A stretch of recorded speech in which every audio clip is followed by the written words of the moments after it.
আসসালামু আলাইকুম। চৌরঙ্গীর স্কুলের মাঠে আজকে খাওয়া দাওয়া মাহফিলের পুরা মাঠ ভর্তি হয়েছে।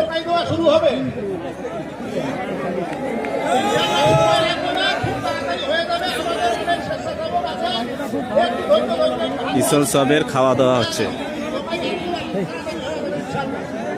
আর দেখেন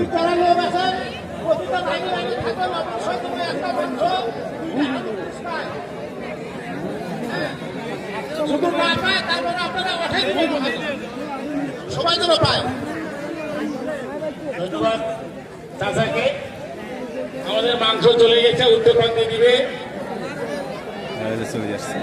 মাংস 2 পিস আলু দিবে। এই যে তরকারি নিয়ে আসতেছে। যেন বাদ না পড়ে। আমাদের যারা দায়িত্বে আছেন